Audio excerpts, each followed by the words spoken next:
इस पेज पे example number 13, example number 14 ये जैसे जैसे दी गई हैं वैसे ही पीपीएससी में आई हैं। एग्जांपल नंबर 14 आई है, एग्जांपल नंबर 13 भी पीपीएससी में आ चुकी है। 13 से रिलेटेड कुछ चेंजिंग ज़रूर थी लेकिन था उसकी लिमिट के अकॉर्डिंग, बट 14 एग्जांपल जो है ये जैसे इस बुक में आई है ना कि f of x is equal to x mart over x, इसके बाद इसकी लिमिट दी गई थी कि एग्जिस्ट करती है कि नहीं, ये क्वेश्चन था। उसके बाद अभी तक देखिए हमने 8 से 9 क्वेश्चन इन 21 पेजेस में से देख लें जो पीपीएससी के पेपर में आए हैं। उसके बाद एग्जांपल 15 ये लाजमी आपने प्रैक्टिस कर लेनी है ताकि आपको लिमिट का आइडिया हो सके। और यूनिकनेस ऑफ ए लिमिट है, लिमिट के थ्योरम हैं। लिमिट के थ्योरम अक्सर इंटरव्यू में पूछे जाते हैं और लिमिट पे जो क्वेश्चन भी सॉल्व करवाए जाते हैं। लास्ट टाइम जो 2022 में इंटरव्यू हुए हैं वो सब्जेक्ट स्पेशलिस्ट ने कुछ क्वेश्चन बना रखे थे और वो पेज देते थे, कभी कभी प्रेजेंटेशन भी हुई थी। उसकी आपने लिमिट फाइंड करनी होती है और लिमिट फाइंड करने के बाद जब आप जैसे ही उन्हें पेज देंगे वो 1 से 2 क्वेश्चन मज़ीद पूछते हैं, क्या इसकी लिमिट यूनिक एग्जिस्ट करती है और लिमिट फाइंड हो भी सकती है कि नहीं। ये 2 से 3 क्वेश्चन वो पूछते हैं लिमिट के अकॉर्डिंग। उसके बाद थ्योरम के प्रूफ आपने नहीं करने, जस्ट आपको मालूम करना आना चाहिए और लिमिट के रूल्स जो हैं वो आपको जस्ट अंडरस्टैंडिंग के लिए हैं। उसके बाद एग्जांपल नंबर 18 और एग्जांपल नंबर 17 ये पीपीएससी के पेपरों में आ चुके हैं क्वेश्चन। अब आइडिया आपको इससे हो रहा होगा कि ये इस बुक से ही क्वेश्चन आ रहे हैं पीपीएससी में। और उसके बाद इनफाइनाइट लिमिट है और एग्जांपल नंबर 19 और 20 को आपने एज ए प्रैक्टिस सॉल्व कर लेना है ताकि आपको लिमिट एंड इन्फिनिटी भी निकालना आ सके। लिमिट एट इन्फिनिटी को क्वेश्चन भी आपने सॉल्व कर लेने हैं। और उसके अलावा लिमिट ऑफ ए सीक्वेंस, अब ये मतलब रियल एनालिसिस का सीक्वेंस एंड सीरीज़ का ये दूसरा चैप्टर है और इसमें क्वेश्चन सॉल्व हो जाएंगे तो उधर थ्योरम समझने में हमें बहुत आसानी होगी। उसके बाद सीक्वेंस एंड सीरीज से आप अगर रियल एनालिसिस से अटैच करना चाहें तो उधर से क्वेश्चन बहुत सारे आते हैं। अब अगर आप इधर कैलकुलस से भी अटैच करना चाहें तो सीक्वेंस एंड सीरीज से तो लाजमी क्वेश्चन आते हैं। उसके बाद ये एक थ्योरम है कि bounded monotonic sequence is convergent, ये पीपीएससी में क्वेश्चन आ चुके हैं पेपर में कि बाउंडेड मोनोटोनिक सीक्वेंस क्या होता है, कन्वर्जेंट, डाइवर्जेंट, एब्सोल्युटली कन्वर्जेंट, इस तरह से एक थ्योरम है और पीपीएससी में ये आ चुका है। उसके बाद कुछ यूज़फुल रिज़ल्ट हैं, ये limit and approaches to infinity जो ई के लिए मालूम किया जाता है एक्सपोनेंशियल फंक्शन के लिए, ये भी पीपीएससी में आ चुका है क्वेश्चन। और इसके अलावा इसका प्रूफ आपने नहीं करना क्योंकि प्रूफ पीपीएससी में तो नहीं आता। उसके बाद ये एग्जांपल 18 और इससे ऊपर जो दी गई थी ई वाली फॉर्म, ये भी पीपीएससी में क्वेश्चन आ चुके हैं प्रीवियस पेपर्स में। और लिमिट एग्जांपल नंबर 29 ये पीपीएससी में तो नहीं है लेकिन एफपीएससी के पेपर में आ चुका है। उसके बाद एग्जांपल 30 है, ये लिमिट के से रिलेटेड है, ये आपने एल हॉपिटल रूल के थ्रू इनकी ज़्यादातर लिमिट्स फाइंड करनी है ताकि आपको जवाब निकालने में पेपर में आसानी हो सके।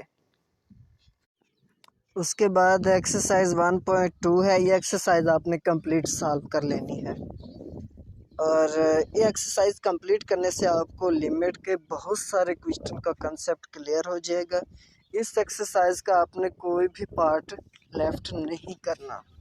उसके बाद कंटिन्यूटी है, कंटिन्यूटी से लाजमन इंटरव्यू में क्वेश्चन आते हैं, इसमें पेपर में भी क्वेश्चन आते हैं और इंटरव्यू में भी पूछा जाता है और इसके क्वेश्चन लिखवाए भी जाते हैं प्रेजेंटेशन में या पेज पे कि कंटिन्यूटी फाइंड करें कि फंक्शन कंटिन्यूअस भी है कि नहीं।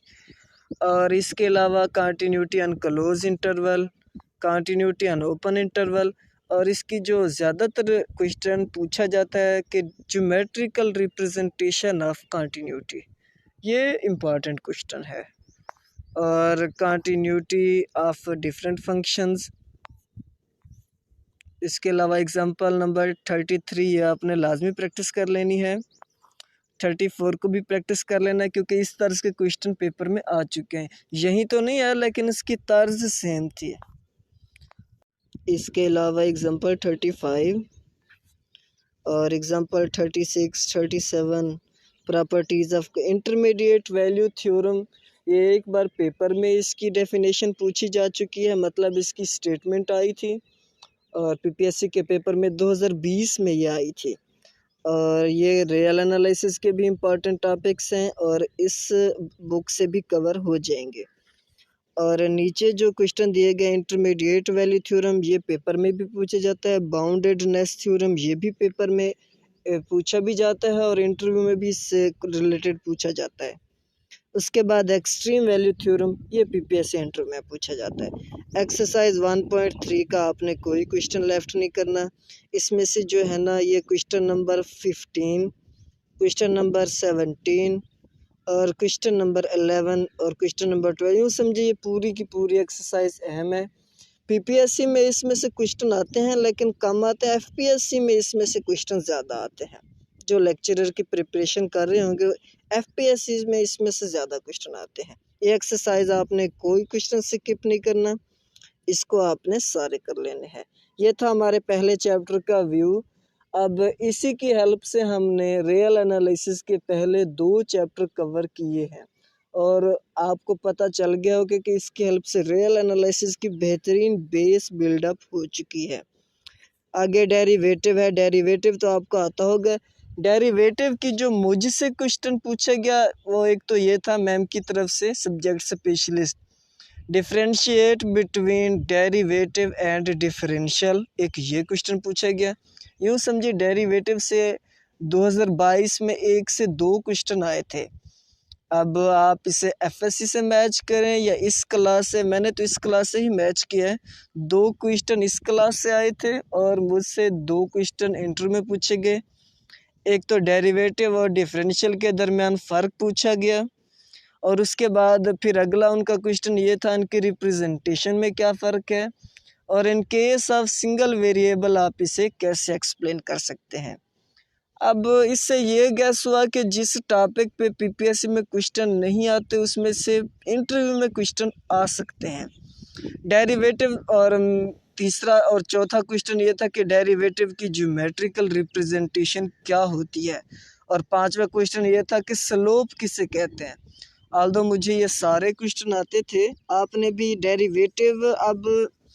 डेरिवेटिव पे क्वेश्चन लास्ट टाइम सिर्फ 1 आया है, 1 से 2 आए थे 2022 में, उससे पहले तो नहीं आते।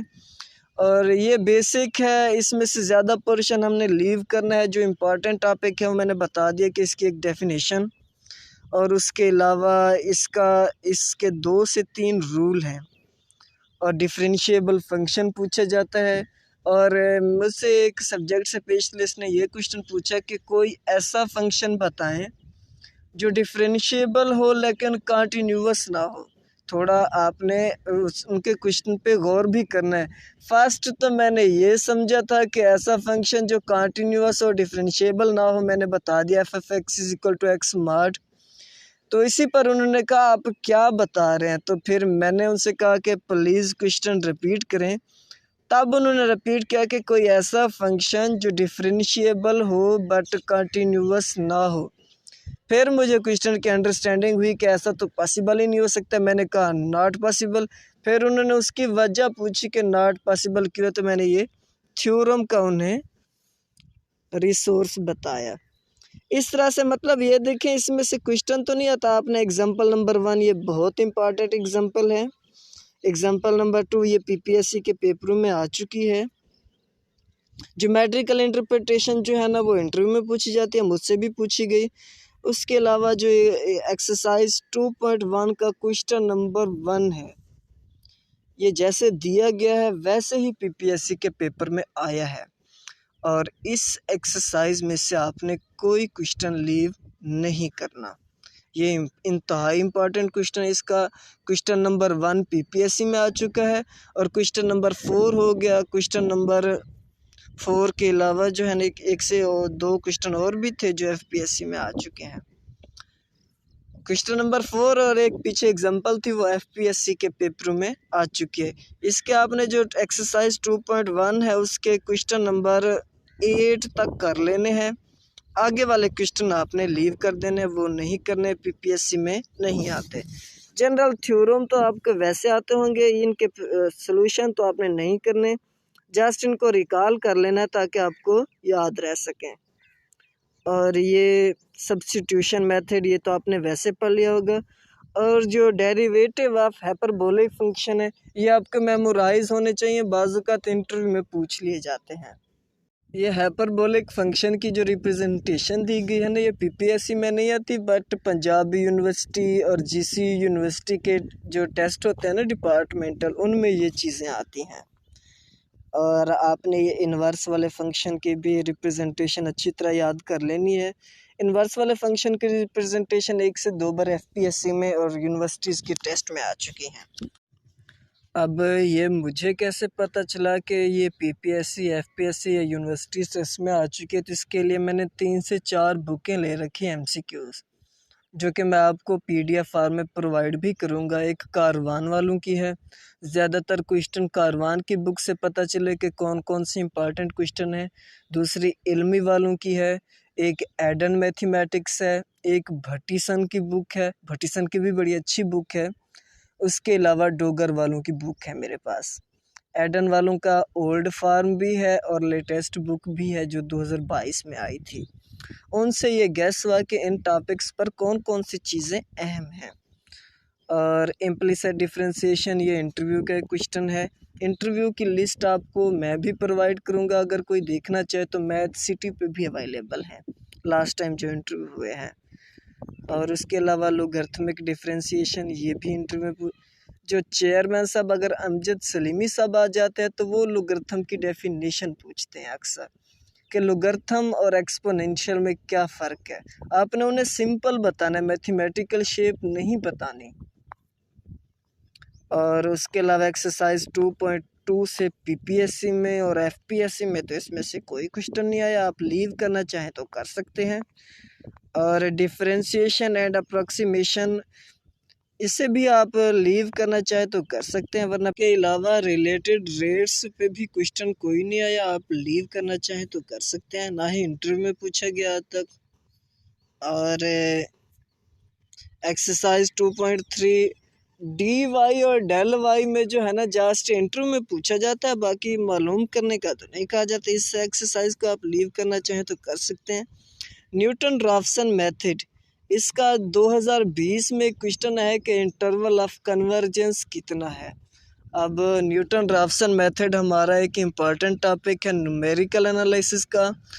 अब 2017 तक तो न्यूमेरिकल एनालिसिस से कोई क्वेश्चन नहीं आता था, मैक्सिमम एक क्वेश्चन आया होगा, मैंने लास्ट टाइम अपनी रिव्यू में बताया था। लेकिन अब 2020 और 2022 में न्यूमेरिकल एनालिसिस एक इम्पॉर्टेंट सब्जेक्ट है, इसमें से 3 से 5 क्वेश्चन लाजमी आ रहे हैं। और 2020 में इसमें से ये आया था कि इसका इंटरवल ऑफ कन्वर्जेंस कितना है। मतलब इससे ये गैस हो गया कि हमें न्यूटन राफसन मेथड के कुछ क्वेश्चन की प्रैक्टिस कर लें, ताकि इससे रिलेटेड अगर वो कोई और क्वेश्चन भी चूज़ कर लेते हैं तो वो हमें अंडरस्टैंड हो सके। और इसकी आपने मैथमेटिकल फार्म बाज़ औक़ात इंटरव्यू में पूछ ली जाती है। और एक्सरसाइज 2.4 कोई 1 से 2 क्वेश्चन आपने प्रैक्टिस कर लेने हैं। हायर ऑर्डर में से पीपीएससी और एफपीएससी में तो कोई क्वेश्चन नहीं आता, लेकिन ये है जो बीएससी एग्ज़ाम होते हैं यूनिवर्सिटीज़ के, जैसे पंजाब यूनिवर्सिटी लेती है, बहाउद्दीन ज़करिया यूनिवर्सिटी लेती है, उसमें अब न्यूटन राफसन से एक क्वेश्चन आता है और एक question in higher order mathematics के क्वेश्चन से, हायर ऑर्डर डेरिवेटिव से आता है। अब आप लोग इनकी प्रैक्टिस करना चाहे तो कर लें, वरना पीपीएससी में इसमें से कोई क्वेश्चन नहीं आता। ये एग्जांपल नंबर 28 और एग्जांपल नंबर ये कलोरली 1 जो है ना, ये बीएससी के एग्ज़ाम में और आजकल जो ईडीएस चल रहे हैं उनमें आ चुकी है। लेबनीज़ रूल ये लिटिल बिट, एक तो ये इसके रिकॉर्डिंग इंटरव्यू में पूछा जाता है। लेबनीज़ रूल यूज़ क्यों होता है, जो कि higher order nth order derivative के लिए इस्तेमाल होता है, और इसका फार्मूला बाज़ औक़ात पूछ लिया जाता है। अब इसके अलावा पीपीएससी में तो कुछ क्वेश्चन नहीं आया।